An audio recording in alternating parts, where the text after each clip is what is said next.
अगर आपसे डिस्टिंग्विश पूछा जाए what is trade discount and what is cash discount, तो ट्रेड डिस्काउंट कब होता है, जब आप स्टार्टिंग में कोई भी चीज़ गुड्स परचेज करते हो उस टाइम पे अगर आपको कोई डिस्काउंट मिल रहा है या आप डिस्काउंट दे रहे हो और जिसकी इम्पैक्ट कोई ट्रांजैक्शन पे नहीं होती, यानी कि ट्रेड डिस्काउंट वो होता है it is given for cash as well as credit transaction, but ये बुक्स के अंदर इसकी इम्पैक्ट नहीं आती, जबकि कैश डिस्काउंट की इम्पैक्ट आती है। तो इसे हम लोग डिस्टिंग्विश के तौर पे समझते हैं।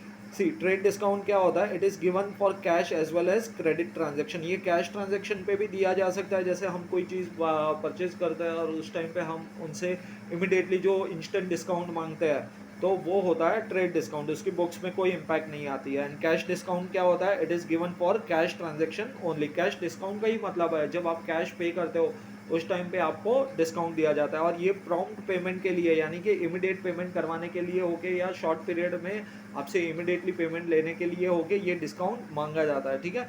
तो ये होता है कैश डिस्काउंट, इसकी इम्पैक्ट बुक्स में आती है, बुक्स ऑफ अकाउंट्स में आती है, बट ट्रेड डिस्काउंट की इम्पैक्ट बुक्स ऑफ अकाउंट्स में नहीं आती है। So it is given for cash as well as credit transaction, and cash discount it is given for cash transaction only. Second point, it is calculated on the gross price. Trade discount always जो gross price होती है जब आप कोई goods purchase करते हो और उसकी जो gross price है उस पे दिया जाता है, that is invoice price.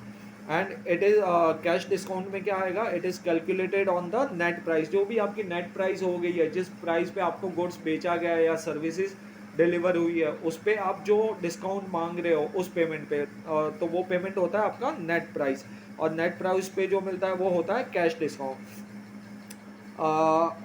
It is it is calculated before cash discount, ये कैश डिस्काउंट से पहले लिया जाता है, ये स्टार्टिंग ऑफ द ट्रांजेक्शन ही होता है। So it is calculated before cash discount, and cash discount में क्या होता है, it is calculated after trade discount. हमने अभी देखा जैसे ये इनवॉइस प्राइस पे है और ये नेट प्राइस पे है, इससे भी हमें कुछ पता चल जाता है, ठीक है। And the fourth one is it is deducted from the price and not recorded in the books of account. ये ट्रेड डिस्काउंट जो होता है ये इनवॉइस प्राइस पे होता है और इसकी एंट्री बुक्स में नहीं आती है, and not recorded in the books of account, जबकि cash discount it is recorded in the books of accounts.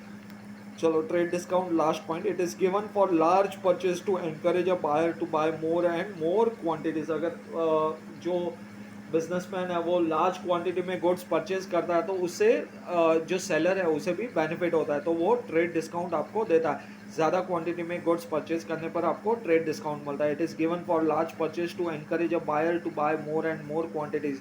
जबकि कैश डिस्काउंट में क्या होता है, it is given for quick payment to induce the buyer to make quick payment. अगर buyer जिसने goods purchase किया उससे आप इमिडिएटली पेमेंट चाहते हो, यानी कि शॉर्ट पीरियड में आप उसे पेमेंट चाहते हो कि वो as early as possible payment release करे, तो आप उसे कैश डिस्काउंट ऑफर करेंगे, तो वो डेफिनेटली आपको जैसे 30 डेज़ की जगह पर हो सकता है विद इन 20 डेज़ में पेमेंट कर दे, या अगर 45 डेज़ की पेमेंट टर्म है तो वो विद इन 30 डेज़ या 15 डेज़ में भी आपको पेमेंट कर देता है, तो वो कैश डिस्काउंट के सामने वो पेमेंट करता है। तो कैश डिस्काउंट आपको प्रॉम्प्ट पेमेंट में हेल्प करता है, एंड ट्रेड डिस्काउंट आपको ज़्यादा से ज़्यादा क्वांटिटी परचेज करने के ऊपर आपको ट्रेड डिस्काउंट मिलता है, ठीक है। ये डिस्टिंग्विश था trade discount and cash discount के बीच में।